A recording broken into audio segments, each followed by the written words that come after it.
We can do it. I think we can do it. We can definitely do it. So today is day in the life of a cardiologist. I'm an outpatient cardiologist, mostly general non-invasive cardiologist.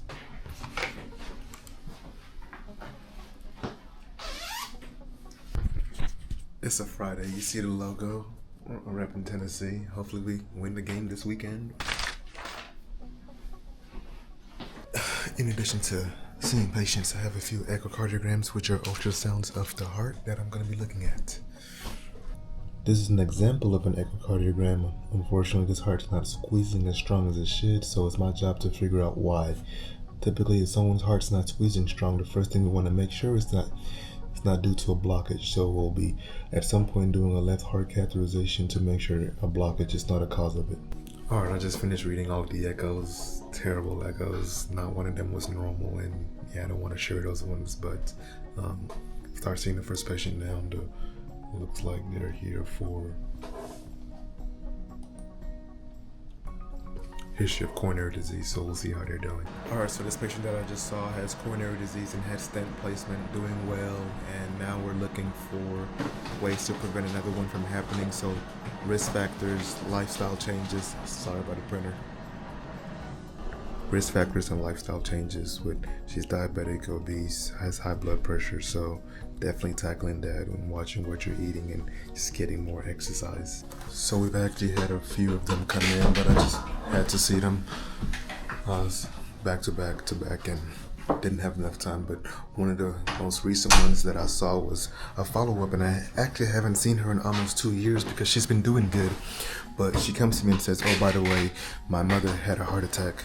My uncle, my mother's brother had a heart attack, and my mother's sister, her aunt, have all had heart attacks, all in their 50s and 60s. So she's doing well. She's on appropriate therapies.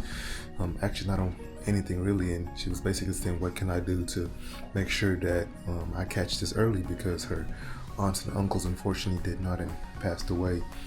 So I think the best thing for this one is just doing a stress test to make sure that she's not having any changes on the EKG during stress, and if she does, then we catch it early before it becomes a heart attack. So one of the best things that we can do is getting someone on a treadmill, not just to see the EKG changes, but to also see how long she's on it, her metabolic equivalence, how much she can exercise, and all of those gives us a lot of good information. So not really having any issues, but we're going to be proactive and do a stress test.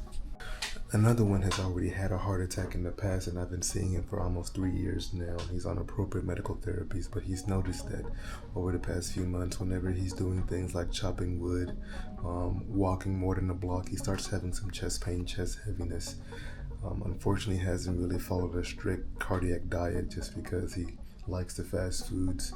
I think his arteries are still doing well, but I want to see how he's doing and do a stress test on him. It's been 3 years, so we're going to do that. We're going to optimize his medications and really enforce the importance of watching what he's eating. I'm going to add a beta blocker to see if we can help with that chest pain that he's having, because he could have stable angina and not unstable angina. So a lot of different things that we're going to be doing for him to make sure that his stent is open, but also enforce the importance of lifestyle changes. A third one that I recently saw was for just follow-up visits. Been doing well and was having chest pain, shortness of breath, and just fatigue was the biggest one, and we couldn't figure it out. We did a full workup and everything was negative. It wasn't until her spouse came in and told me she snores really loud, so we ended up doing a sleep study test, and she has sleep apnea, so weight loss, possibly a CPAP, she may not need it, but significantly weight loss and seeing a sleep specialist routinely is going to be our biggest recommendation for her. Now, I should not be wearing the same thing that I wore in the beginning of this video. If I am, that is a bigger problem, but I saw a lot of people and it just kept on coming and coming and coming. I didn't have enough time to talk about them all, so now it's a little bit more controlled. Here a few hours early to finish those notes. Had a great weekend with basketball practice. My little daughter had her last day of soccer. Church was awesome. She got to see Elsa for the third time in the week. We had Disney on Ice. It was just a fun-filled weekend. But now the real work starts again. So before the real work starts, we'll catch back up on the previous patients we can get to talk about. I forget that was a short day, so I only had about 2 or 3 more to complete. And the first one was an unfortunate individual that had a lot of blockages in different areas, and typically you want to utilize stent bypass surgery, but was too sick for bypass surgery, so she ended up having high risk stent placed, doing well. Biggest thing that we can do is just monitor the risk factors for heart disease.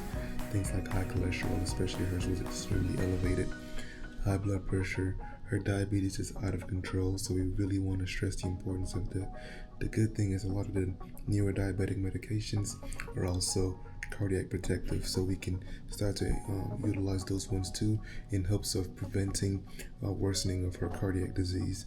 Right now she's feeling well. The most important thing for her to also do is because with all these blockages, she has certain areas of the heart that's not squeezing appropriately, so she also has to watch her weight. If she's having any significant increases in her weight, to take an extra water pill to bring that weight back down to her quote-unquote dry weight. One of the patients that we saw was for atrial flutter, similar to atrial fibrillation, just in a different location. Biggest things with it is that it also has the same risk factors of a stroke. This individual doesn't have that many, but the good thing about atrial flutter is that if you do an ablation, it can be potentially curative. So we have plans for an ablation in the future, treating the sleep apnea, treating electrolytes, and hopefully getting off a lot of these medications.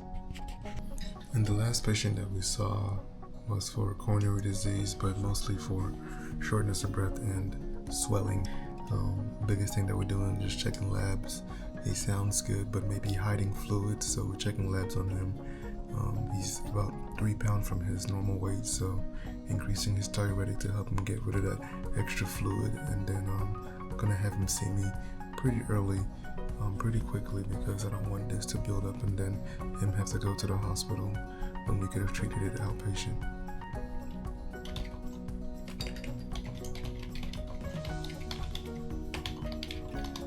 And that is it for a day in the life in a cardiologist, mostly doing outpatient. This past